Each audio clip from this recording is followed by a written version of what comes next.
Բարև ձեզ սիրելի ժողովուրդ, խոսում է ամենայն հայոց Վարդան Ղուկասյան, այսօր մայիսի 31-ն է դեռ Միացյալ Նահանգներում գիշերվա ժամը 9:40։ Այս եթերը ավելի շատ կրում է իր մեջ ասկնի բոլոր եթերներն ասենց, բայց մշակույթա ռազմահայրենասիրական բնույթ։ Նախ սկսենք մշակութայինից։ Ինձ ցավոք սրտի ես հնարավորություն չունեմ այդ ներկայացումը ամբողջությամբ դիտելու, բայց ինձ կտորներ ցույց տվեցին բլոկադա ներկայացումից, որը ցուցադրվել է Միացյալ Նահանգներում, բեմադրող ռեժիսոր, ոնց հասկացա, Արմեն Պետրոսյան, նույն ինքը Մենչ, դերասաններ Վաշե Երիցյան, Մարջան Ավետիսյան եւ եւս 4 հոգի, ներողություն եմ խնդրում իրենց անունները չհրապարակելու համար, որովհետեւ չեմ հիշում,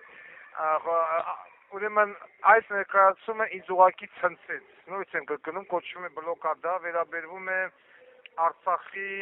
9 ամիսներին այդ շրջափակման, շատ գեղեցիկ, շատ հուզիչ, շատ ոգեշնչող բեմադրություն է, ես կցանկանամ, որ յուրաքանչյուր արցախցի, յուրաքանչյուր հայ գնա եւ այս ներկայացումը դիտի, կցանկանամ, որ այս թատերական խումբը բավականին հաճախակի ցուցադրի այս ներկայացումը արտերկրներում, նամանավանդ Սփյուռքում, ուզում եմ շնորհակալություն հայտնել Մենչին, բոլոր դերասանական կազմին փայլուն խաղալու համար։ Ես տպավորված եմ եւ միանշանակ համոզված եմ, որ Նիկոլի վերարտադրվելուց հետո ամեն ինչ կարի կանեն, որ ներկայացումը այլևս ոչ միտեղ չխաղան։ Բայց քանի որ Նիկոլ չվերարտադրվի, ես ամենայն հավանականությամբ համոզված եմ, եթե կողինները չօգնեն, այս ներկայացումը պիտի դիտի յուրաքանչյուր արցախցի, յուրաքանչյուր հայ եւ այդ ներկայացումների նման ներկայացումներ պետք է հաճախակի բեմադրվեն եւ ամենակարևորը Արցախին պիտի վերադառնա Արցախ, որի մասին խոսում է միայն Վարդան Ղուկասյանը։ Հաջորդը, քանի որ ես շատ խիստ տպավորված եմ երեկվա իմ, այսինքն ստեղի այսօրվա Հայաստանով երեկվա հարց ու պատասխանից տելեգրամյան ալիքով, ամեն հավանականությամբ մենք մի հատ էլ կունենանք հարց ու պատասխան արդեն ամսի 3-ին, հունիսի 3-ին միևնույն ժամին,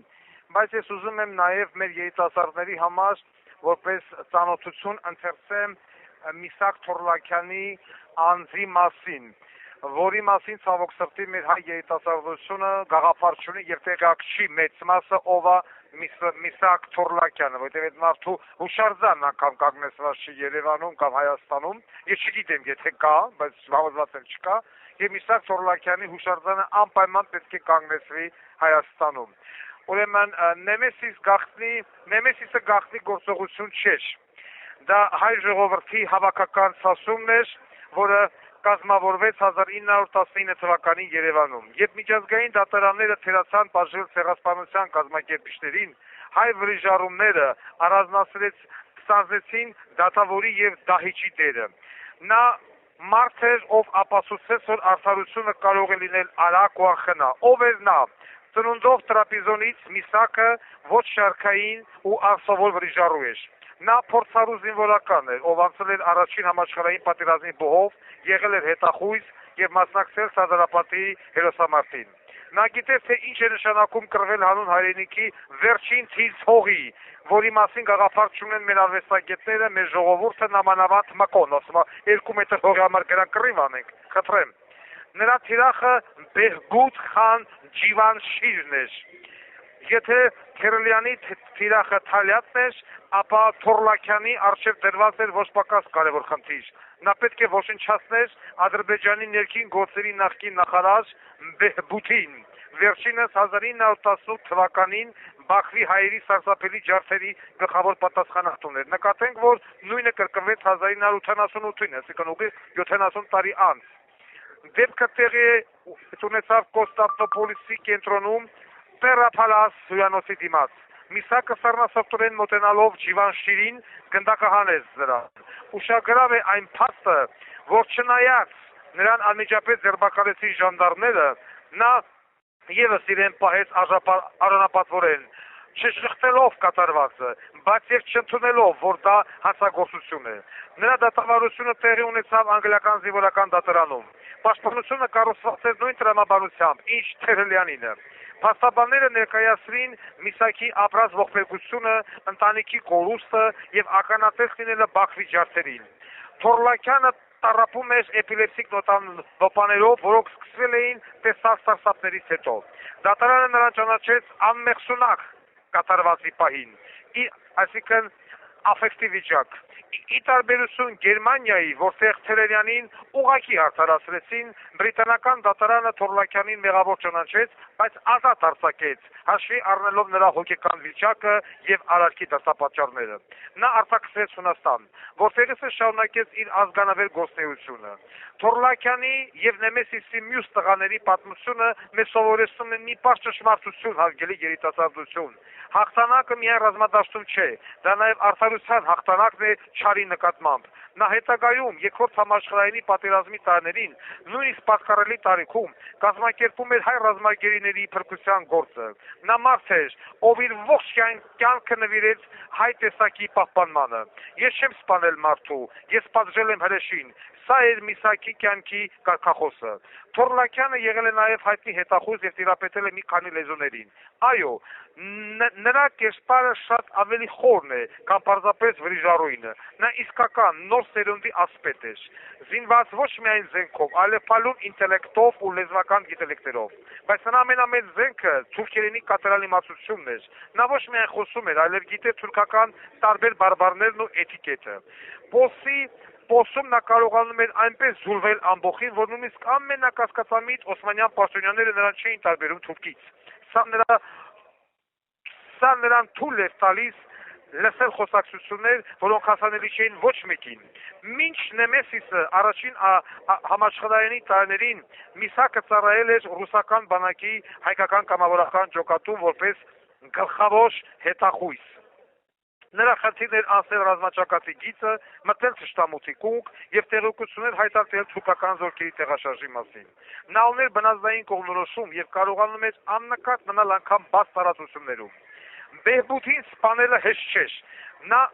շրջում էր թիկնապաներով եւ շատ զգույշ էր։ Միսակը շաբաթներ շարունակ հետախուզել է նրա բոլոր երթուղիները, ուսումնասիրել Ջիվանշիրի սովորությունները, թե որ ժամին է դուրս գալիս, որտեղ է կառնում մեքենան, ով է բացում դուռը եւ այլն։ Գործողության օրը Միսակը գիտեր նույնիսկ թե քանի վայրկյան է պահանջվելու տիկնապաներին արձագանքելու համար։ Դա սովորական սպանություն չէր, այլ մաթեմատիկական հաշվարկված գործողություն։ Օգտագործելով իր կապերը նա դրոյի հետ միասին այցելում էր նացիստական համակենտրոնացման ճամբարներ։ Իր լեզվական հմտությունների եւ շարունակության շնորհիվ կարողանում էր համոզել ղեկավարությանը, որ գերի ընկած հայերը այլական ծագում ունեն, փրկելով նրանց գնդակահարությունից եւ կազմակերպում էր նրանց ազատուն ու տեղափոխումը հայկական լեգիոն։ Նա նաեւ փալուն հուշագիր էր։ Նրա օրերոս հետ գիրքը կենսագրություն լինելու զատ հետախուզական դասագիրք է։ Նա այնտեղ մանրամասն նկարագրում է, թե ինչպես պետք է զսպել վախը, ինչպես կառավարել էմոցիաները, վճռական պահին եւ ինչպես մնալ հավատարիմ սկզբունքներին։ Եվ ողջ աշխարհը քո դեմ է։ Եթե Թերերյանը Նեմեսիսի սիրտն ու բրուսն էր, ապա Միսակը դրա աչքերն էր ու սառը բանականությունը։ Հաղթանակը սկսվում է այնտեղ, որտեղ միավորվում է քաջությունն ու խելքը։ Եվ հիմա այսքանից հետո, երբ ընթերցում եմ Միսակ Թորլակյանի կերպարը,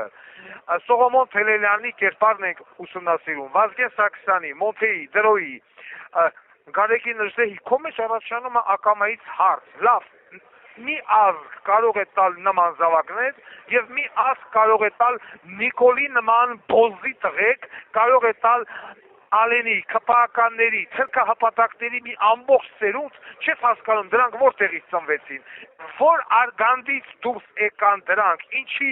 համապատասխան գինեկոլոգ մանկաբարձը ժամանակին դրած աբորտ չարեց, ինչի դրանց ծնողները չգիտեին հասարակ ապահովիչի տեղը, որ սեռական հարաբերությունը ընդհանուր ապահովիչով, երբ որ Ալեն Սիմոնյանին հարց են տալի Արցախից, ասում է ադրբեջանցիները 30 տարի հանդուրժել են, որ մենք օկուպացրել ենք Ադրբեջանի 25%-ը, նա իմ ասում ես լավ, սա ազգությամբ հայ է, թե ադրբեջանցի, եւ